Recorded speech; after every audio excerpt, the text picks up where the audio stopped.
Hi everyone, welcome to another edition of Inside the Electoral Act. It's a project of Insight Initiative for Community and Social Development, and we are talking about what you need to know about the Electoral Act and how you ensure that you safeguard your vote, your PVC, and the laws that protect you.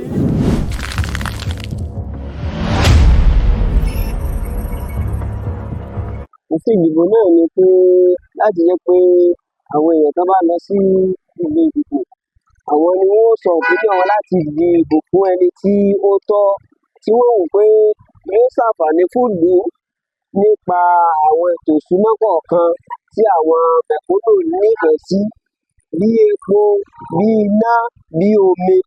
Káàdì ìdìbò jẹ́ ìjàfẹ́tọ̀ọ́ ọmọnìyàn wa láti jẹ́ kí a vote fún ẹni tó bá wù wá lọ́jọ́ ìdìbò. Ó sì tó dára pé ká keep ẹ̀, ká sì má ṣe kíni, ká sì má tà nítorí ọjọ́ ọ̀la wa. Today, the last time we talked about PVC, what people knew about the PVC, what part of the Electoral Act actually talks about the PVC. Today, we'll also be going deeper into that, and we are going to be talking about two things in the next two episodes, this episode and the next one.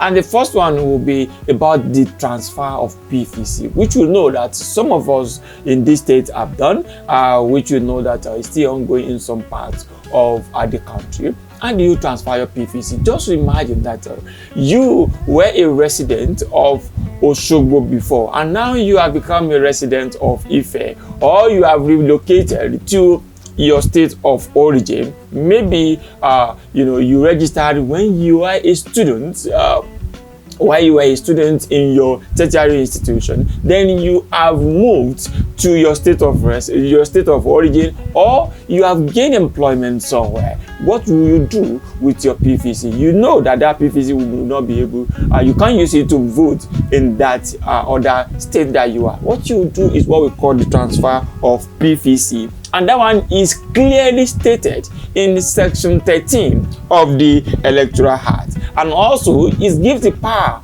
of what do? You approach the INEC during the CVR, the INEC registration center during the CVR, and tell them that you want to transfer your PVC. You have it.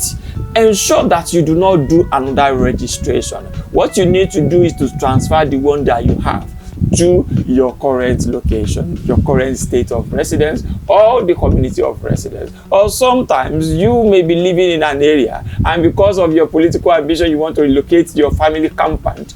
Maybe some of us that, some people that live in a part of Osogbo, you are living in Owode, or you are living in Deliyesa or Ayekale. You now remember that you are from Itaolokon. You want to transfer to Itaolokon. That's some of the things that that is local. But, as I said earlier, students that have gone to areas of residence, so you have to transfer your PVC to another place that you are living now, and then you approach the INEC during the CVR. You tell them you want to transfer, and they will capture you, get all the details, and the INEC has now been mandated to issue you a new PVC that will be used to vote, and also it will be printed by the commission. Section 14 and 15 talks about that. In section 15, this latest Electoral Act 2026 says that you can download your PVC and use it to vote. Maybe because of one reason or the other, this thing is not around. But this election of Osun governorship election, I'm not sure that is going to be in place. But as we move on into the general election, you just need to know that when you transfer your PVC, you can download what we call the downloadable PVC now, and then use it to vote on that day. Just log on to the INEC portal. These are some of the issues that have been clearly stated in the Electoral Act. As I said, section 13, 14, 15 talks about the electoral, and also that also applies to if you lost your PVC. Approach them and tell them that you want to replace your PVC. It's also stated in the Electoral Act in section 16. Thank you so much for being part of today's enlightenment, and I believe that you have learned one or two things, and I will see you in the next episode where we'll be talking about the offenses that are attributed to PVC. My name is Jare Tiamiyu, and this is Inside the Electoral Act. Thank you.